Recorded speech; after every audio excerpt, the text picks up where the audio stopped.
সর্বগণন্ত বিভু কৃষ্ণ তনু সম পর্যন্ত ব্যাপী আছে নাহি করি ব্রহ্মাণ্ডে প্রকাশ তার কৃষ্ণের ইচ্ছায় একই স্বরূপ তার নাহি দুইবার চিন্তামণি ভূমি কল্প বৃক্ষময় বন চর্মচক্ষে দেখে তার প্রপঞ্চের সম প্রেম নেত্রে দেখে তার স্বরূপ প্রকাশ বহু কপি সঙ্গে যাহা কৃষ্ণের বিলাস আশ্চর্য যে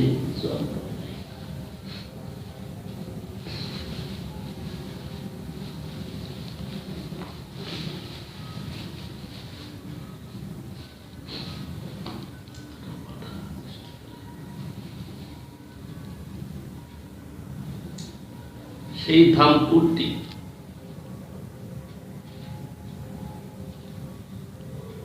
যথায় এই ভগবান বিচরণ করেন তদ বিষয়ে উক্ত হইতেছে এই প্রপঞ্চে ভগবানের যে রূপ প্রিয় পুরী সমূহের অবস্থিতি আছে সেই প্রকার প্রিয় পুরী ত্রয়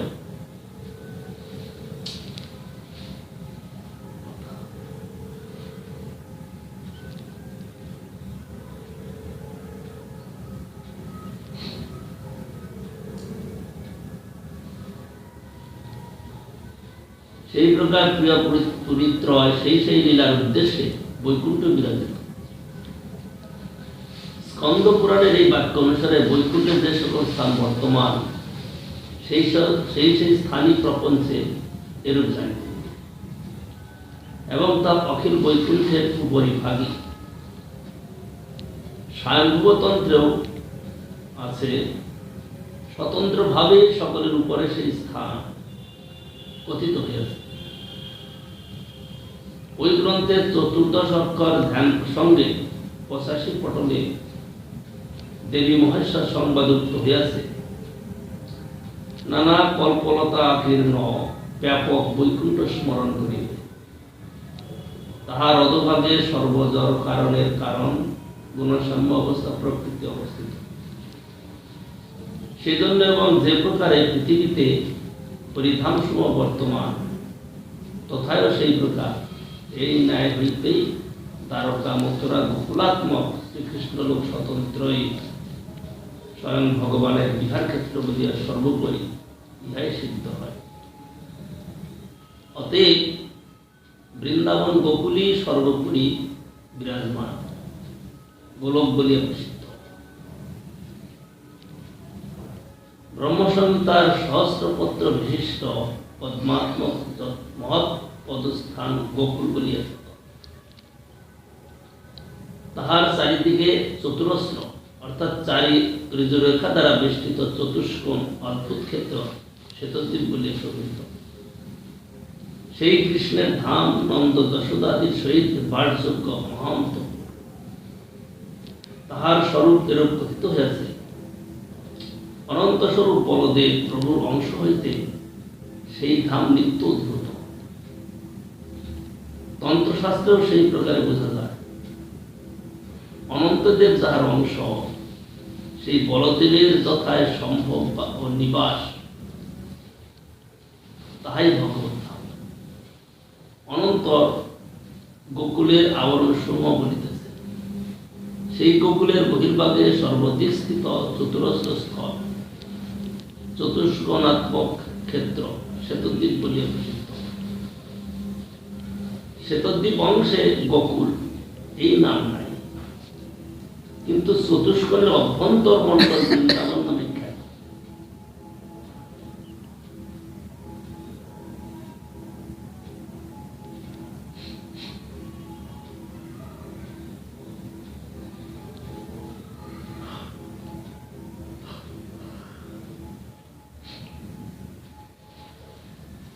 কেবল বাহিরের মন্ডল শ্বেতদ্বীপ বলিয়া জানিতে হইবে ইহার অপর নাম গোলক ব্রহ্মলোক শব্দে বৈকুণ্ঠকে বোঝায় নারদ পঞ্চরাত্রে বিজয়াখ্যান প্রসঙ্গে উক্ত হইয়াছে অতএব সকলের উপরে ধামশ্রেষ্ঠ সেই গোলকে পরমানন্দময় অতুলনীয় নায়ক গোবিন্দ স্বয়ং বিহার করে তাহলে এই প্রকারে সর্বলোক উপরই কৃষ্ণলোকের স্থিতি সিদ্ধ হয় সেই কৃষ্ণলোকী সেই লীলা ও পরিকর ভেদে এবং অংশভেদে বিভিন্ন প্রকোষ্ঠাত্মক তারকামন্ত্র গোকুল নামক স্থানত্রয় বিশিষ্ট তাই নির্মিত। অন্যত্র পৃথিবীতে প্রসিদ্ধ সেই নাম বিশিষ্ট স্থানসমূহ তদ্রূপী বলিয়া শোনা যায়। যেহেতু তাহারাও অন্য বৈকুণ্ঠের ন্যায় প্রপঞ্চের অতি নিত্য অলৌকিক রূপ বিশিষ্ট ও ভগবানের নিত্যাস্পদ বলিয়া কথিত।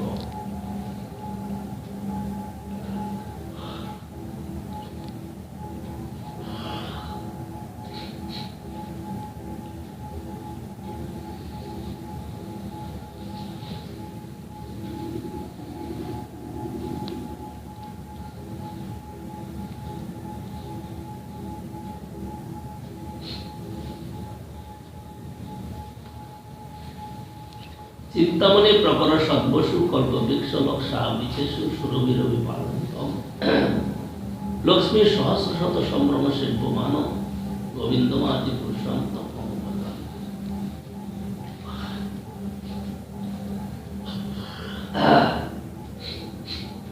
মথুরা দ্বারকায় নিজরূপ প্রকাশিয়া নানা রূপে বিয়োগ বিলাস হয়ে চতুর্ভুজ বাসুদেব সংকর্ষণ প্রদ্যুম্ন অনিরুদ্ধ সর্বচতুর্ভুহ অংশী তুরীয় বিশুদ্ধ।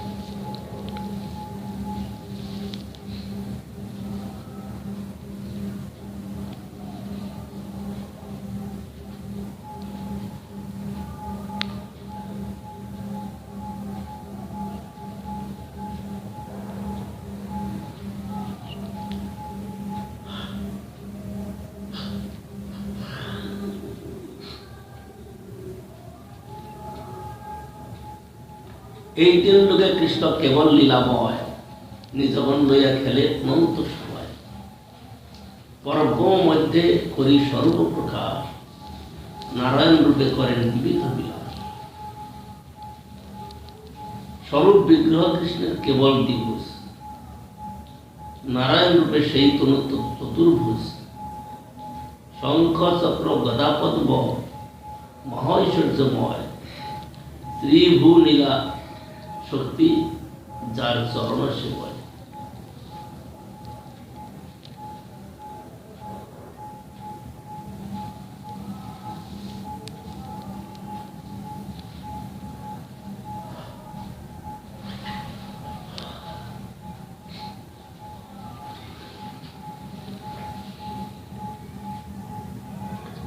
কৃষ্ণের স্বরূপ বিগ্রহ সদা দ্বিভুজ,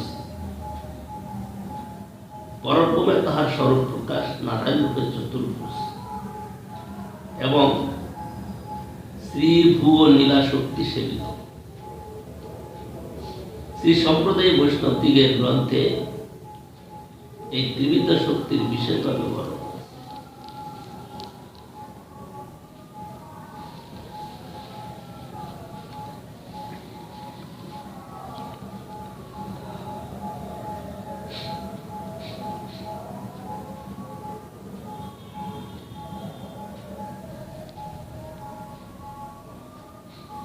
শ্রীভূ নীলা, নীলাকে বঙ্গীয় পাঠে কেহ কেহ লীলা শক্তি বলে। এই তিন শক্তি বৈকুণ্ঠে নারায়ণের নিকট বিরাজমান। যে কালে বুধযোগী স্বরযোগী ও ভ্রান্তযোগী আলবরগণ নিশীতে গেহলি গ্রামে ব্রাহ্মণালয়ে আশ্রয় গ্রহণ করিয়াছিলেন, তৎকালে নারায়ণ তাহাদের গৃহ মধ্যে প্রবেশ পূর্বক তাহাদেরকে নিজ রূপ দর্শন করে আসিলেন।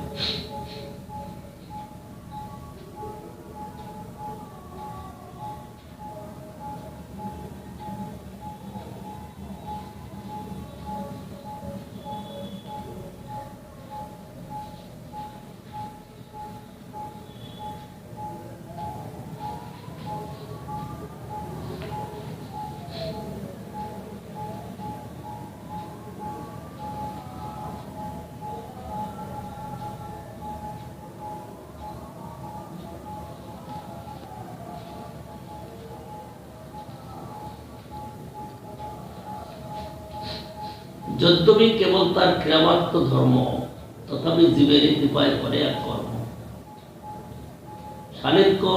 শালক্য সামীপ্য শাস্তি সারূপ্য প্রকার, চারি মুক্তি দিয়া করে জীবের বিস্তার।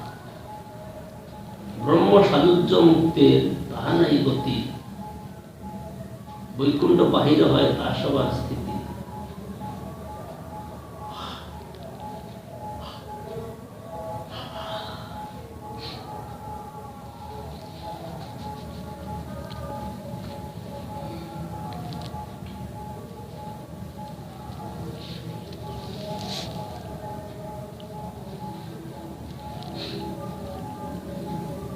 বৈকুণ্ঠ বাহিরে এক জ্যোতির্ময় মণ্ডল, কৃষ্ণের অঙ্গের প্রভাব পরম উজ্জ্বল।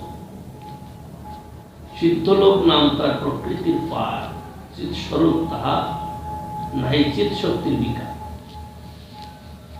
সূর্যমণ্ডল যেন বাহিরে নির্বিশেষ, ভিতরে সূর্যের রথ আদি সবিশেষ।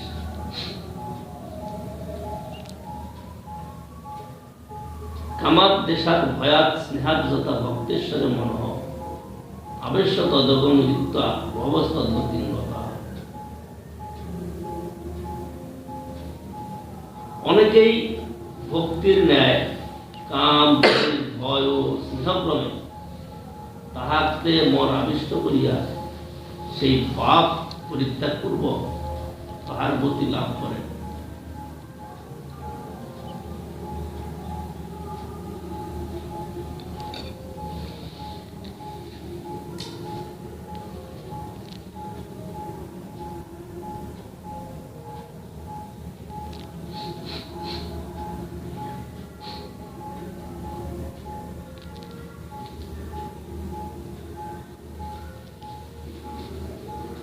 যদরিণাং কিরণাংশ প্রাপ্যমেকম ইব উদিতম, তদ্ব্রহ্ম কৃষ্ণয়োর ঐক্যাৎ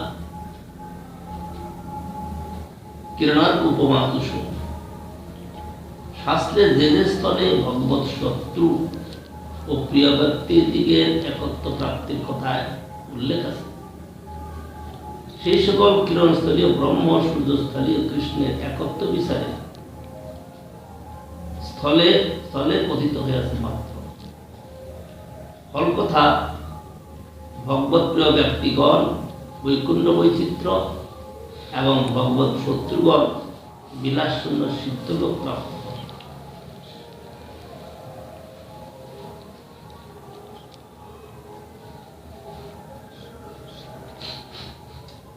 যিনি সেবা করেন আর যিনি সেবা না করে কেবল বাহাদুরি দেখান, দুইজনের ফল কি একরকম হবে? মাধবেন্দ্র পুরীপাদের দুইজন সন্ন্যাসী সেবক, একজন ঈশ্বরপুরীপাদ, একজন রামচন্দ্রপুরী। ঈশ্বরপুরী প্রীতিপূর্বক মাধবেন্দ্রপুরীর সেবা করতেন, আর রামচন্দ্রপুরী সেবাটা না করে কেবল টিপ্পণী করতেন। কখনো কিছু সেবা করতেন, একদম বিনা সেবায় থাকতে পারতেন, অল্প স্বল্প কিছু করতেন, কিন্তু তার বাক্য ছিল অবিরাম, এলোমেলো কথা কখনো কখনো বলতেন, যে কথা গুরুদেব মাধবেন্দ্র পুরীপাদের ভালো লাগতো না। কিন্তু তাহলে কি করবেন? এখন শিষ্য সেবক তাকে একবারে পরিত্যাগ করতে পারছেন না, ওইভাবে থাকতেন। আর ঈশ্বর পুরীপাদ মনোযোগ সহকারে গুরু সেবা করতেন। গুরুদেবের বৃদ্ধ বয়সে তিনি শয্যাগত, শয্যাতেই মলমূত্র ত্যাগ, সেসবগুলা নিজ হাতে ঈশ্বর পুরীপাদ সেবা করেছে, পরিষ্কার করেছে। সময় পেলে পরে আবার তিনি মাধবেন্দ্র পুরীপাদকে কৃষ্ণলীলা কথা শ্রবণ করিয়েছে। শেষ সময়েতে মাধবেন্দ্র পুরীপাদ ক্রন্দন করছে, জ্ঞান আছে, তার পরিপূর্ণ জ্ঞান, তিনি বুঝতে পারছেন এখন চলে যাবেন।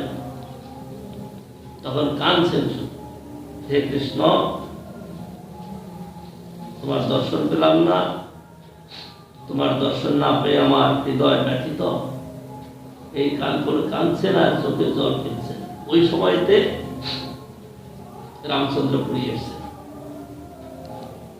রামচন্দ্রপুরী এসে বলছেন, এখন আপনার শেষ সময়, এখন আপনি ব্রহ্ম চিন্তা করুন, এখন কেন কাঁদছেন? আরে গুরুদেবকে এরকম বলা যায়? উপদেশ রয়েছে। আর মাধবদ্রী পরিপাদ ওই অবস্থায় রেখে দিচ্ছেন, দূর হয় এখান থেকে, পাপি, তোকে দেখে যদি আমার দেহত্যাগ হয় তাহলে আমার অধগতি হবে। তাকে তিরস্কার করে দিলেন। আর সে থেকে রামচন্দ্রপুরী এমন অবস্থায় গেল, বৈষ্ণব ধর্মের মূল কথা, পরনিন্দা, পরচর্চা, পরদোষ দেখবে না।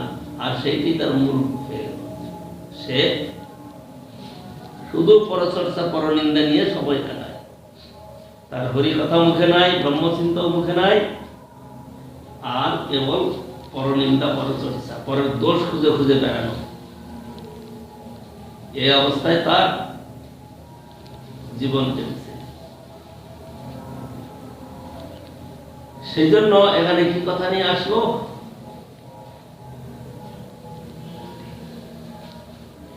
একরকম ফল হয় না। ভক্তি করে অনেকে, আবার অনেকে ভক্তির মতো দেখালেও ভিতরে অন্য ভাব, অন্য কামনা বাসনা, বা ভক্তির মতো সেবা করে বাইরে দেখলেও অনাদর থাকে ভিতরে ভিতরে। যারা প্রীতিপূর্বক করে তাদের ফলের সঙ্গে আর এদের ফলের কি এক হবে? কখনোই হতে পারে না। ঈশ্বর পরিপাদ সেবা করেছেন, তার ফল কি দিলেন তাকে?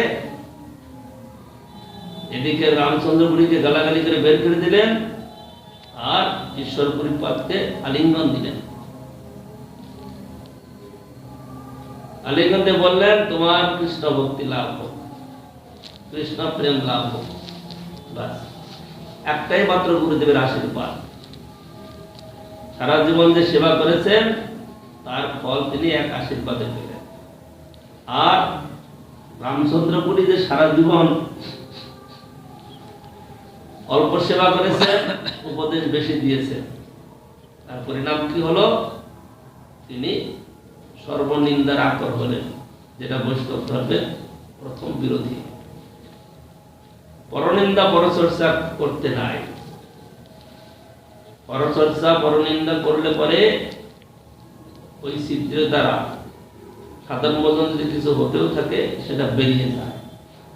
বাইরে দেখতে দেখা যাবে সাধন ভোজন করছে, কিন্তু ভিতরে তার কিছুই থাকবে না, কারণ পরচর্চার ছিদ্র দ্বারা সব বেরিয়ে যায়।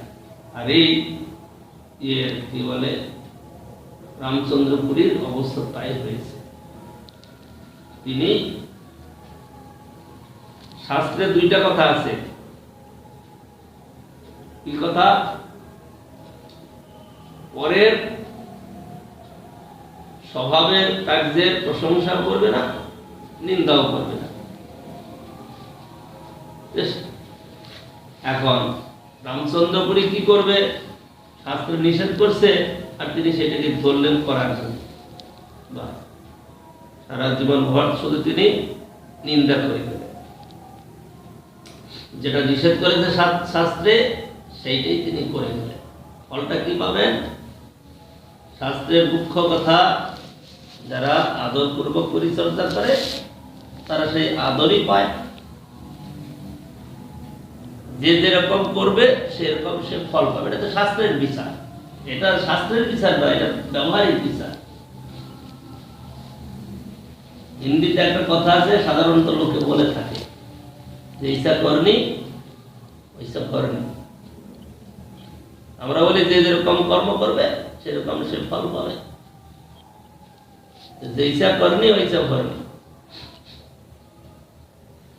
যারা গুরু বৈষ্ণব ভগবানের সেবা প্রীতিপূর্বক করেন, ভগবান তাদেরকে সেরকমই ফল দান করেন, আরো প্রীতি দেন, যাতে আরো ভালো করে সেবা করতে পারে। বলে খাটতে খাটতে মরে যাচ্ছি বলে আরো সেবা করবে। সেবকের তো কাজই সেবা করা, সেবকের কাজ শুধু সেবা করা, আর তাতে অতৃপ্তি বোধ যতই করছে মনে হচ্ছে আরো যদি করতে পারতাম তাইলে পরে আরো তৃপ্তি হতো। মা যেমন সন্তানের প্রতি আদরযুক্ত, তার সেবা প্রতি পদে পদে নিত্য নতুন ভাবে করে আনন্দিত হন, আর তাতে তৃপ্তি বোধ নয়, অতৃপ্তি, মানে আরো করতে হবে, আরো ভালো রাখতে হবে। সেরকম গুরু বৈষ্ণব সেবাতেও, ভগবানের সেবাতেও অতৃপ্তি বোধ, প্রীতিপূর্বক সেবা করতে হবে। যারা এরকম প্রীতিপূর্বক সেবা করে তারা ভগবানের শীঘ্রই কৃপা লাভ করে। ওই গীতার শ্লোক আছে, তেষাং সতত যুক্তানাং ভজতাং প্রীতিপূর্বকম দদামি বুদ্ধি যোগং তং যেন মাম উপযান্তি তে। যারা প্রীতিপূর্বক আমার সেবা করে, আমার প্রীতিবিধানের জন্য আমি তাদেরকে সেরকমই বুদ্ধিযোগ দান করি যে তারা যেন আমাকে লাভ করতে পারে। কারণ যদি সৎ বুদ্ধি না হয়, সৎ শিক্ষা না পায়, তাহলে সৎভাবে চলতে পারবে না, সৎ বস্তুটাও ধরতে পারবে না। সুতরাং এর মধ্যে ভগবানের ভূমিকা কি? ভগবানের ভূমিকা হলো, যারা প্রীতিপূর্বক ভগবানের সেবা করেন, ভগবান তাদেরকে সেই রকমই বুদ্ধি প্রদান করে। কি বুদ্ধি? যে তাকে লাভ করা যায়, তাকে পেতে কিন্তু তার সহজে, তার আজ্ঞাই চাই বা তার সন্তোষই চাই। তিনি যদি সন্তুষ্ট হন তাইলে আর অপ্রাপ্ত কিছু থাকে না।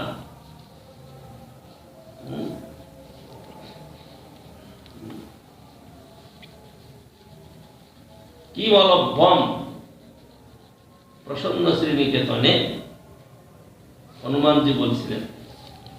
হনুমান বলছেন, যদি শ্রীনিকেতন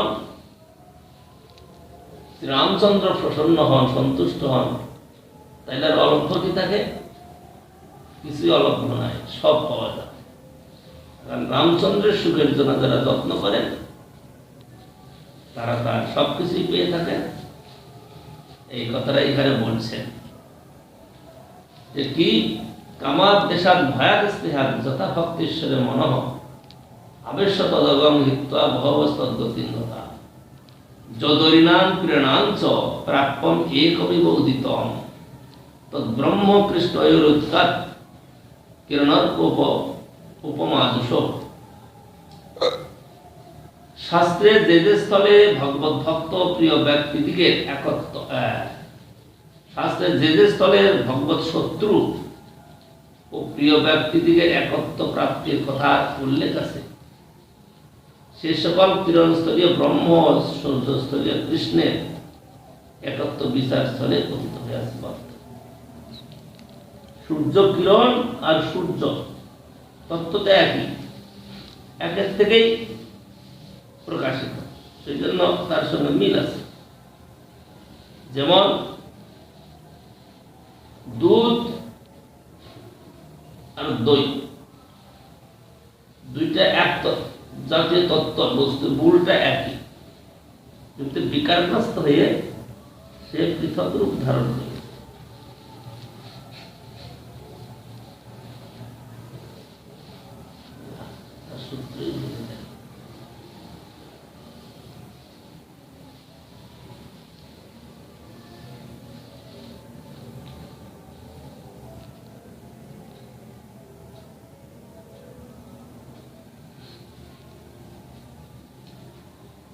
শাস্ত্রের যে যে স্থলে ভগবত শত্রু ও প্রিয় ব্যক্তি দিকে একত্ব প্রাপ্তির কথা উল্লেখ আছে, সে সকল কিরণস্থলীয় ব্রহ্ম, সূর্যস্থলীয় কৃষ্ণের একত্ব বিচার আছে। এবার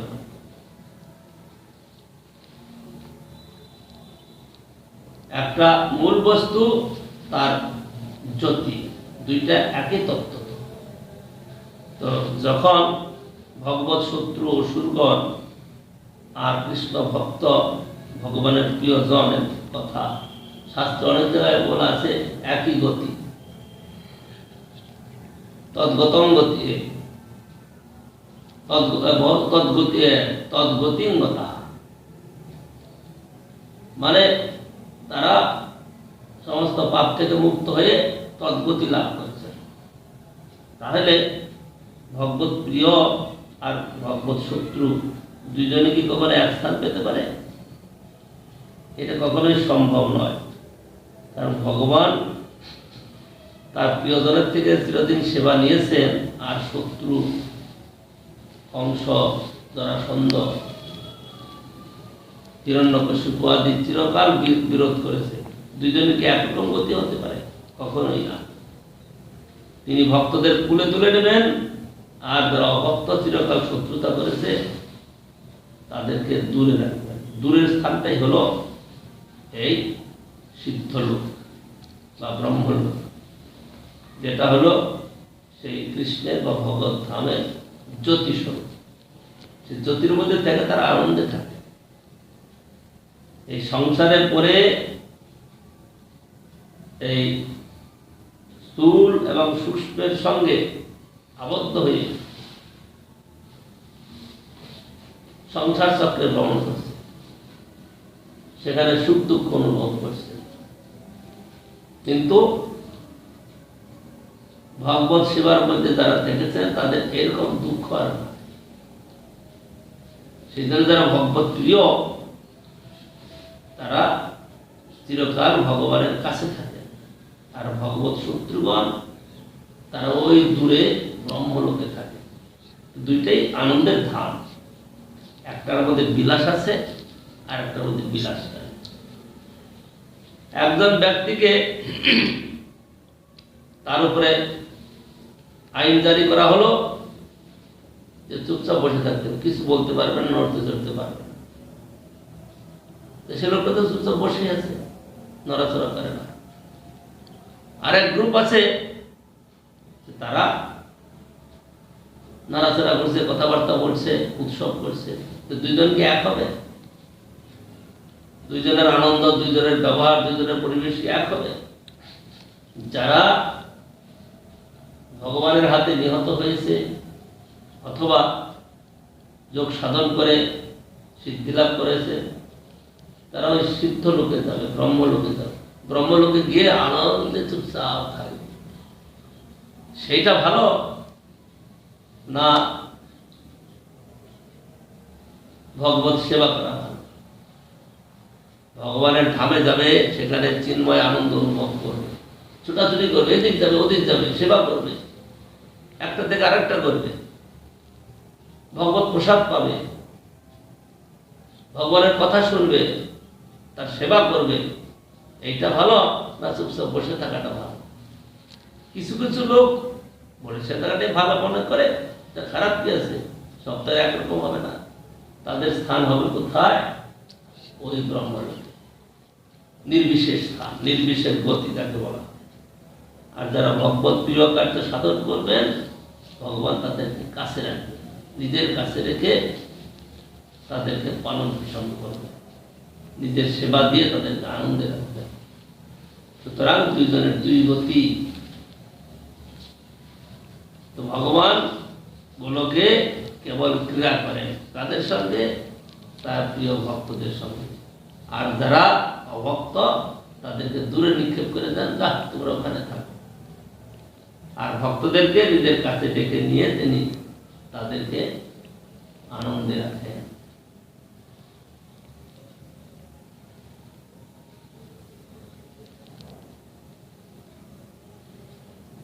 তৈসে পরব্রমে নানা শক্তি বিলাস, নির্বিশেষ জ্যোতির্বিম্ব বাহিরে প্রকাশ। পরব্রমে নানা রকম চিৎ শক্তির বিলাস রয়েছে। চিৎ শক্তির বিলাস মানে ভক্তদের নিয়ে ভগবানের লীলা বিলাস। আর ব্রহ্মলোকে বা কি বলে নির্বিশেষ লোকে সেখানে কোন রকমের দ্বিতীয় অনুভূতি নাই, সেখানে ত্রিপুটি বিনাশ যাকে বলে জ্ঞেয়, জ্ঞেতা আর জ্ঞান, এই তিনটার কোনোটাই থাকবে না, কেবল আনন্দ মাত্র থাকবে। আর ভগবানের ভক্ত যারা, সেখানে তিনটাই উপস্থিত থাকবে, জ্ঞানও থাকবে, জ্ঞেয় থাকবে, জ্ঞাতাও থাকবে। জ্ঞানের দ্বারা জ্ঞেয় বস্তু, ভগবত বস্তুকে লাভ করবে। কে করবে? জ্ঞাতা। জ্ঞাতা মানে সাধক, ভগবত প্রিয়জন। তারা সাধন করছে বা সিদ্ধি লাভ করছে, তারা জ্ঞাতা। জ্ঞেয় বস্তু হলেন ভগবান, আর তার মধ্যে থাকছে জ্ঞান। এই জ্ঞেয় আর জ্ঞাতা দুইজনের মাঝখানে জ্ঞান থেকে জ্ঞাতাকে অনুভব করাচ্ছেন ভগবত ভক্তির কথা। কিন্তু এই যারা ব্রহ্মজ্ঞানী, ভগবত শত্রু, তারা কিন্তু কোনোদিন এই তিন চার কথা জানবেন না, তারা বুঝতে পারবেন না।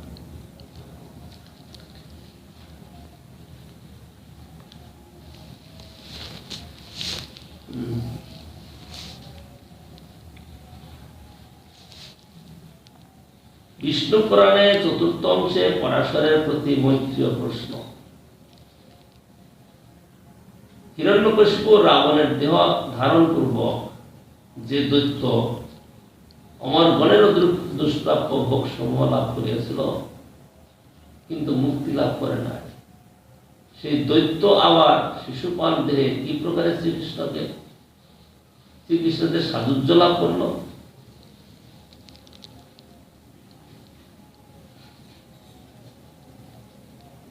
হিরণ্যকশিপু রাবণ দেহে তারা মুক্তি লাভ করতে পারে নাই, কিন্তু শিশুপাল দেহে তারা শ্রীকৃষ্ণকে সাযুজ্য লাভ করল। এই কথার অর্থ বোঝাতে গিয়ে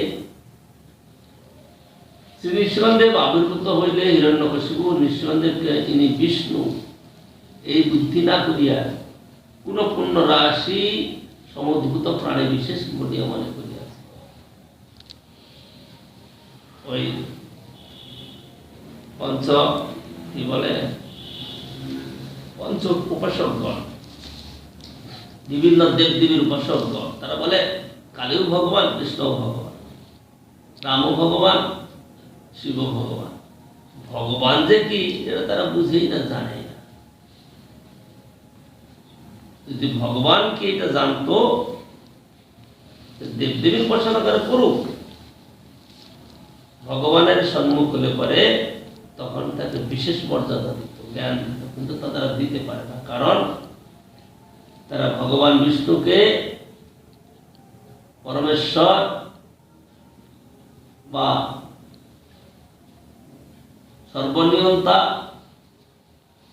সকলের অধীশ্বর, এটা তারা জানতে পারে।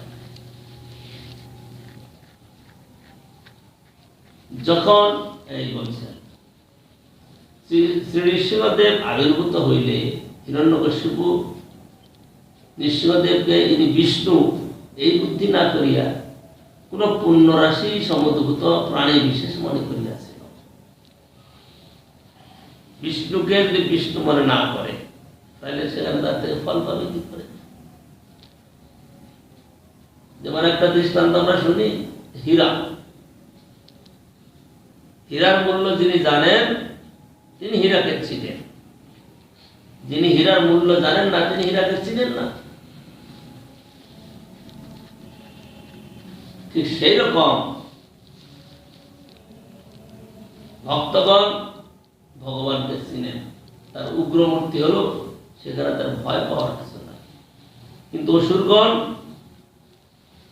তারা ভগবানকে ভজন করে না, ভগবানের নাম শুনলে তারা ভয় পায়। ঠিক সেই রকম হিরণ্যকশিপুর সামনে যখন নৃসিংহদেব আবির্ভূত হলেন, তখন তাকে কি মনে করলেন? কারণ ন মৃগম ন মানুষম, মানে না পশু না মানুষ, এরকম একটা মূর্তি, তাহলে নৃসিংহ। যে সেই নিঃসীম শরীরকে হিরণ্যকশিপু কি মনে করিয়াছিল, ইনি বিষ্ণু এই বুদ্ধি না করিয়া কোন পুণ্যরাশি সমুদ্ভূত প্রাণী বিশেষ মনে করিয়াছিল। রজগুণের উদ্রেক হেতু মরণকালে তাহার রূপ চিন্তা করিতে পারে না, কিন্তু তাহার হস্তে নিধন ফলে রাবণ দেহের ত্রৈলোক সম্পদের সমধিক নিরতিশয় ভোগ সম্পত্তি লাভ করিয়াছিল।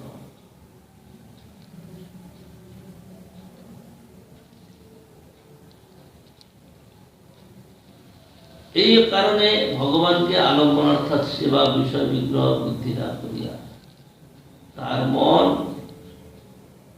ভগবানের বিলীন হয় না।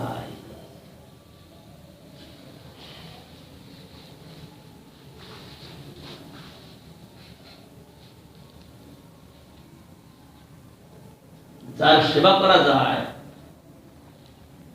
তার সম্বন্ধে চিন্তাটা একটু বেশি হয়। হয়তো দেখা যায় তার থেকে উদ্বেগই পেয়েছে, কিন্তু উদ্বেগ পেলেও যখন তার সেবা করেছে তার সঙ্গে নিশ্চয় একটা সম্বন্ধ থাকে।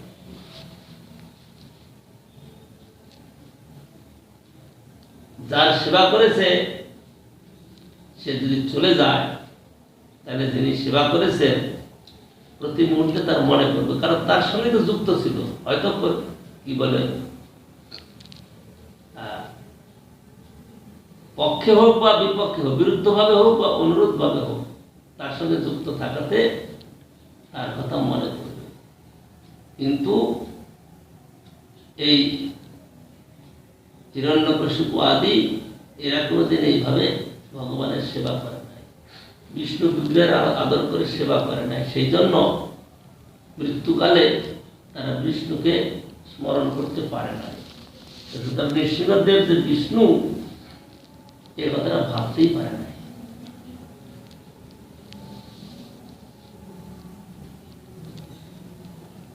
রজগুণের উদ্রেক হেতু মরণকালে তাহার রূপ চিন্তা করিতে পারে না, কিন্তু তাহার হস্তে নিধন ফলে রাবণ দেহে ত্রৈলোক সম্পদের সমধিক বিরতিশয় ভোগ সম্পত্তি লাভ করিয়াছিল।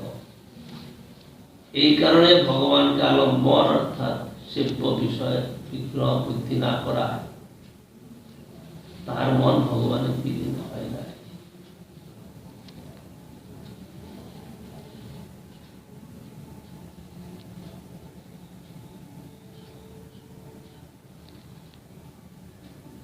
সুতরাং ভগবানের সঙ্গে যারা প্রীতি সম্বন্ধ রাখে তারা ভগবানের ধাম পাবে, আর যারা ভগবানের সঙ্গে প্রীতি সম্বন্ধ রাখে না সেই ভগবত ধামের বাইরে যে ব্রহ্মলোক বা সিদ্ধলোক সেই স্থান পাবে।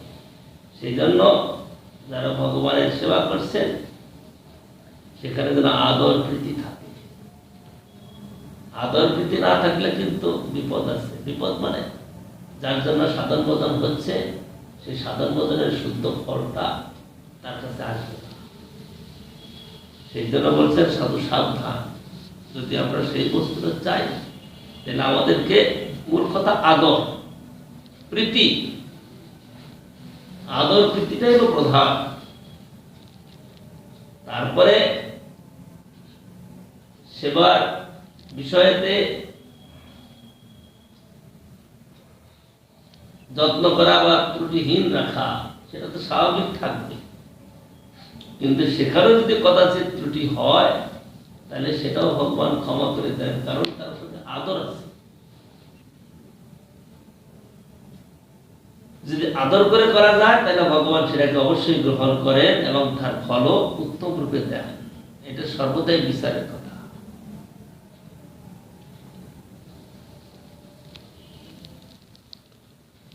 যারা ভগবানের অমায়িক কৃপা লাভ করতে চায় তারা আদরপূর্বক প্রীতিপূর্বক ভগবানের সেবা করবে।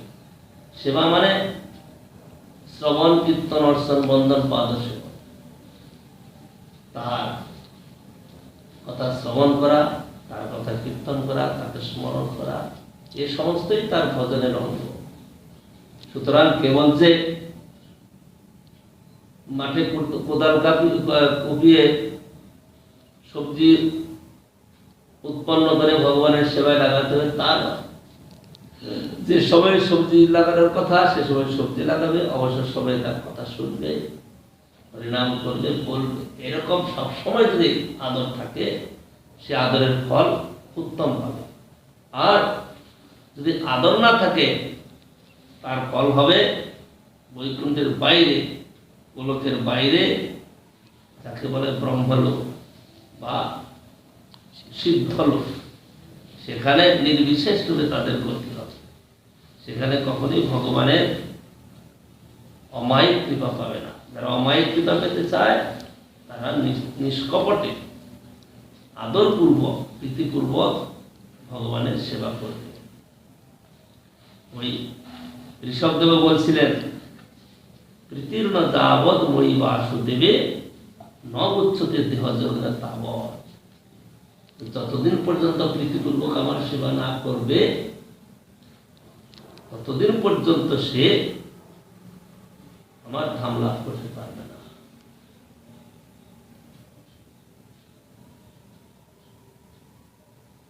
ততদিন পর্যন্ত তার এই সংসার সম্বন্ধ কাটবে না। সেই জন্য খুব সাবধানতা সহকারে আদরপূর্বক সেবা করতে হবে। সেবার মধ্যে যেন অনাদর না আসে। যেমন আজকে ধমক লাগাতেই হলো, বুদ্ধিটা জাগে না। মানে এইটা একটা আশ্চর্য, ওটা বুদ্ধি তো জাগাতে হবে নিজের থেকে।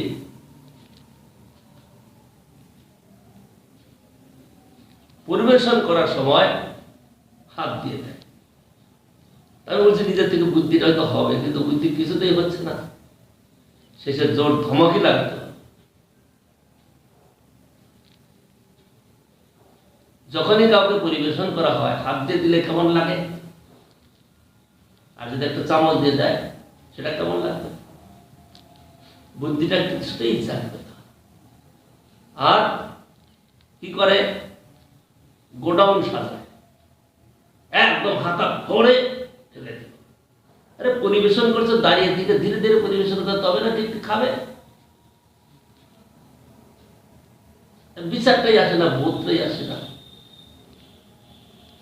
মানে বেশি খাবে আর ঢেলে একদম ঢেলে দিল। এর বুদ্ধিটাই জানে না কি করবো। এই হলো পরিস্থিতি।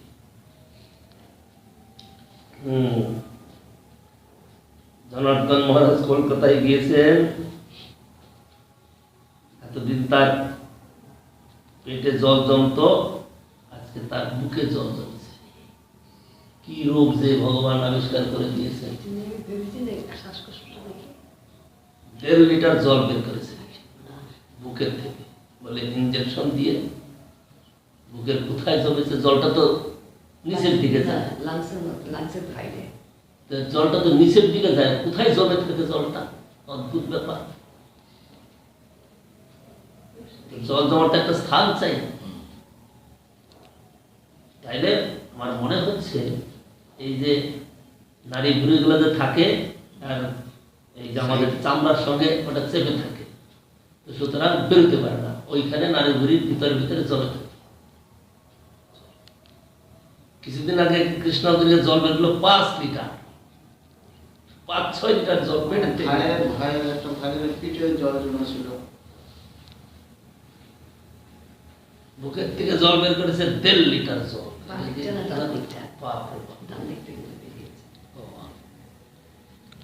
বুকে এক্সরে করেছে, বলছে একটা লাং দেখা যাচ্ছে আর একটা লাং দেখাই যাচ্ছে না।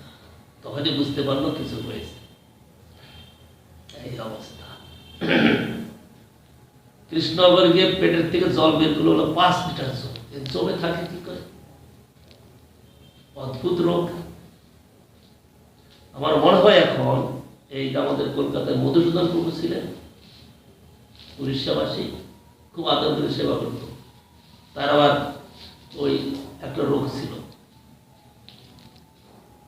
তারও জলদরি ব্যায়াম করে। এটাই ওদের জলদরি, পেটে জল জমে। তখন তার জল টল বের করে না, সে উড়িষ্যাতে গিয়ে মারা যায়। আলাদা মঠে খুব ভালো সুযোগ ছিল। এই জলদৈব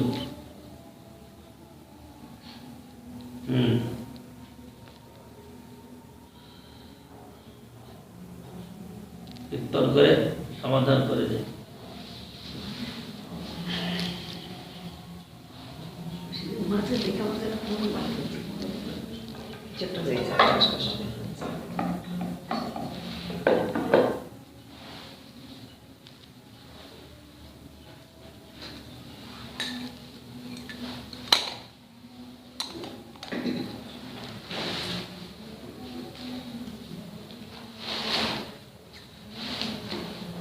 জীবন সমাপ্তি কালে করিব ভজন, এবে করি গৃহ সুখ, কখনো এ কথা নাহি বলে বিকোজন।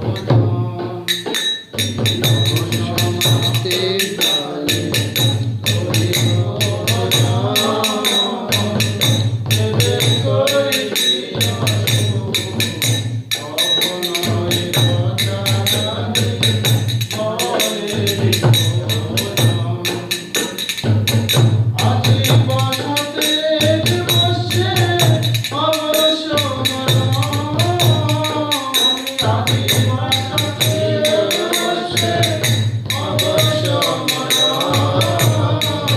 নিশ্চিন্ত না থাকো ভাই, নিশ্চিন্ত না থাকো ভাই। যত শীঘ্র পারো ভজ শ্রীকৃষ্ণ চরণ, জীবনের কেহ নাই। যত শীঘ্র পারো ভজ শ্রীকৃষ্ণ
কেন শুরু হবে?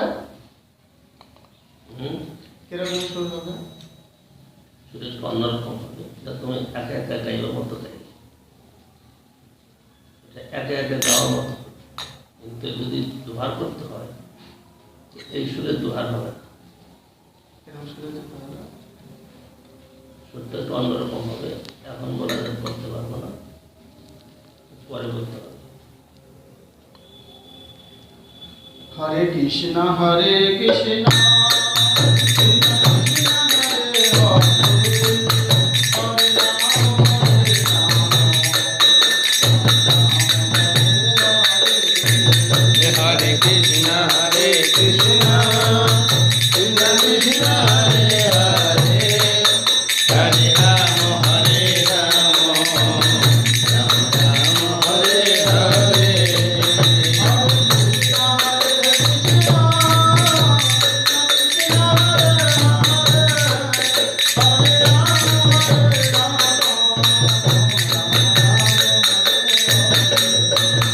Hare Krishna, Hare Krishna, Krishna Krishna, Hare Hare, Hare Rama, Hare Rama, Rama Rama, Hare Hare.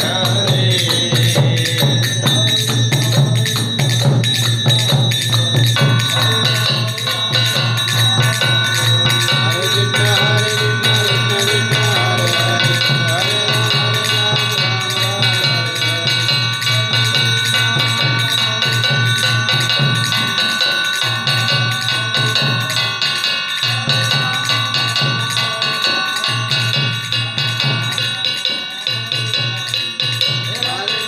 Krishna, Hare Hare, Hare Rama, Hare Rama, Rama Rama, Hare Hare. जय श्री श्री गुरु गौतम बिहारी गंधर गिरधर जी की जय। जय विष्णु भक्ति भगवान कृष्ण गुरु महाराज की जय। जय नित्युल्ला वैष्णव विष्णु महात्मा श्री श्री मधुभक्ति श्री परिवार महाराज की जय। जय नित्युल्ला वैष्णव विष्णु महात्मा श्री श्री मधुभक्ति श्री भागवत गोस्वामी महाराज की जय। जय नित्युल्ला वैष्णव विष्णु महात्मा श्री श्री मधुभक्ति श्री केवल गोस्वामी महाराज की जय। जय नित्युल्ला वैष्णव विष्णु महात्मा श्री श्री मधुभक्ति पदितीर्थ गोस्वामी महाराज की जय। जय नित्युल्ला वैष्णव विष्णु महात्मा श्री श्री मधुभक्ति श्री गोस्वामी ठाकुर की जय। जय नित्युल्ला वैष्णव विष्णु महात्मा श्री श्री मधुभक्ति सिद्धांत सरस्वती गोस्वामी प्रभुपाद की जय। जय नित्युल्ला वैष्णव विष्णु महात्मा श्री श्री लौकिक किशोरदास बाबाजी महाराज की जय। जय नित्युल्ला वैष्णव विष्णु महात्मा श्री श्री सच्चिदानंद भक्ति ठाकुर की जय। जय नित्युल्ला वैष्णव विष्णु महात्मा विष्णु जगन्नाथ दास बाबाजी महाराज की जय। जय श्री बलदेव विद्याभूषण विष्णु चक्रवर्ती नरोत्तम दास गोस्वामी पाठ की जय। जय जय श्री रुष्यनाथ नरसिंहनाथ श्री वरट दर्शनाथ गोस्वामी प्रभु की जय। जय जय श्री अतुल व्यास श्री गौर सुंदर की जय।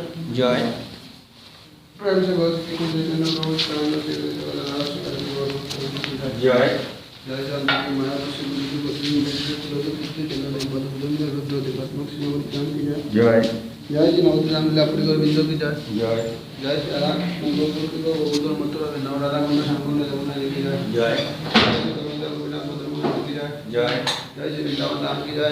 जय जय श्री वृंदावन धाम लीलापुरी गोविंद की जय। जय जय श्री पुरुषोत्तम धाम की जय। जय जय श्री जगन्नाथ बलदेव सुभद्रा जी की जय। जय जय श्री भक्ति विनयेश्वर भगवान श्री की जय। जय जय श्री भक्तराज भगवान महाराज की जय। जय जय श्री राधा माधव नित्यानंद मंगल हरि की जय। जय जय श्री गोविंद जी की जय। जय जय श्री राधा माधव जी की जय। जय जय श्री राधा माधव जी की जय। जय जय श्री नवाजी हरिदास ठाकुर की जय। जय श्री केतुरधाम की जय। जय जय श्री रविकुंड की जय। जय जय श्री गंगा जी की जय। जय जय श्री नाम हट्टो की जय। जय जय श्री नाम प्रभु की जय। जय जय श्री वृंदा देवी की जय। जय जय श्री गौरी गुरु गुरु की जय। जय। श्री गौरी मठ शाखा समूह की जय। जय जय श्री श्रीमद भक्ति केवल और गौरी मठ की जय। जय गौरी गौरी मठ भक्त बिंदु की जय। जय उपस्थित भक्त बिंदु की जय। जय गंगा तुलसी भागवत की जय। जय प्रेमानंद निताय এই যে আপনাকে বলছি নাকি বলছি না প্রভুকে বলছি না, এই ট্যাক্সি এরম এরম সব হয় না আর